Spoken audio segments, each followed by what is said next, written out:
আসসালামু আলাইকুম সবাইকে। শুক্রবার দিনটা আমাদের জন্য সবসময় স্পেশাল। কারণ এই দিনটা আমি, আপনাদের ভাই আর বাচ্চারা মিলে সবসময় একটু বাইরে ঘুরতে বের হই।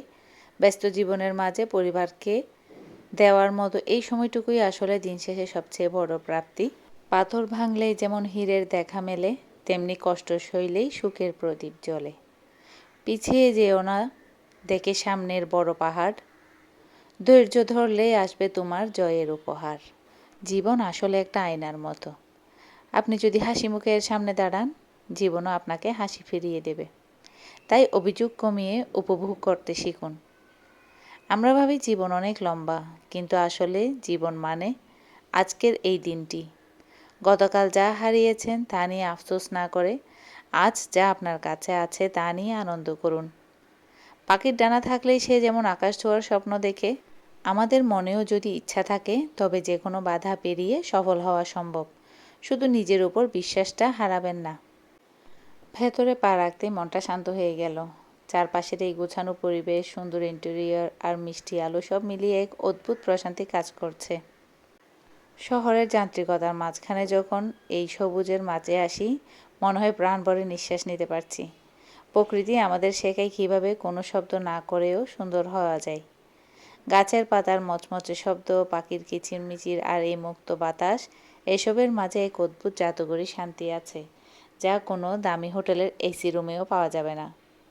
আমরা সবাই প্রকৃতির সন্তান, তাই যখন মন খারাপ হয় বা ক্লান্তি আসে, এই প্রকৃতির কাছে ফিরে আসলে মনটা আবার সতেজ হয়ে ওঠে। বাচ্চারা যখন খুশি হয় তখন মা হিসেবে আমার সব ক্লান্তি দূর হয়ে যায়। দেখুন ওরা কতটা আনন্দ করছে। মাঝে মাঝে এমন ছোটোখাটো আউটিং আমাদের সম্পর্কের বন্ধনটাকে আরও শক্ত করে তোলে। প্রকৃতির মাঝে বা পছন্দের কোনো জায়গায় প্রিয় মানুষদের সাথে হাঁটতে পারাটাও এক ধরনের মানসিক শান্তি। বিলাসিতা মানেই কিন্তু সুখ নয়, শান্তিতে থাকাই বড় জয়। প্রিয়জনের সাথে যদি হাসা যায় প্রাণ খুলে, সেই তো আসল জীবন। সব দুঃখ যাও ভুলে। রাত যত গভীর হয় ভোরের আলো তত কাছে আসে, তেমনি যত দুঃখ বাড়ে সুখের দিন তত কাছে হাসে।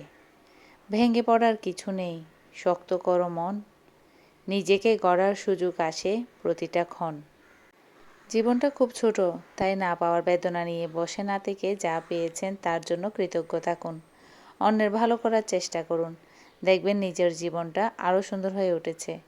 দিন শেষে আমাদের সুকর্মগুলি পৃথিবীতে আমাদের পরিচয় হয়ে থাকবে। আকাশের নীল আর ঘাসের ওই হাসি, প্রকৃতিকে তাই আমি বড্ড ভালোবাসি। নিজের হাতে আগলে রাখি এই সুন্দর পরিবেশ, আগামী প্রজন্মের জন্য গড়ে তুলি এক নতুন দেশ। জানালা দিয়ে আসুক রোদ বা রাতের মায়াবী আলো, এমন সুন্দর পরিবেশে থাকতে লাগে অনেক ভালো। বিলাসিতা নয় শুধু, আছে চোখের শান্তি অনেকখানি। পরিচ্ছন্ন এই ঠিকানায় সুখের মুহূর্ত বুনি। আমার পৃথিবীটা ছোট হতে পারে, কিন্তু আমার স্বামী আর সন্তানদের হাসি আমার কাছে সবচাইতে বড় সম্পদ।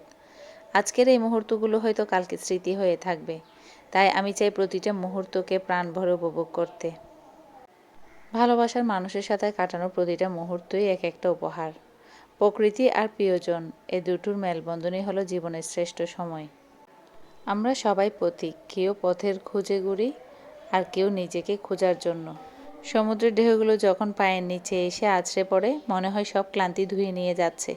বিশাল এই জলরাশির সামনে দাঁড়ালে মনের সব না বলা কথা যেন নীল জলে মিশে যায়। দিনটি খুবই আনন্দে কাটলো, আলহামদুলিল্লাহ। দিন শেষে আমরা যা কিছু করি সবই তো পরিবারের এই মানুষগুলোর মুখে একটু হাসি দেখার জন্যই করি। ঘোরাঘুরির এই ব্লগটি কেমন লেগেছে আপনাদের অবশ্যই জানাবেন। ঘুরতে ঘুরতে বেশ ক্ষুধার্ত হয়ে পড়েছি, তাই চলে এলাম পছন্দের একটা রেস্টুরেন্টে। সবাই মিলে একসাথে বসে গল্প করতে করতে খাওয়া দাওয়ার আনন্দটাই অন্যরকম। ঘরে তো প্রতিদিন রান্না করি, তাই আজ ভাবলাম একটু বাইরের খাবারের স্বাদ নেওয়া যাক।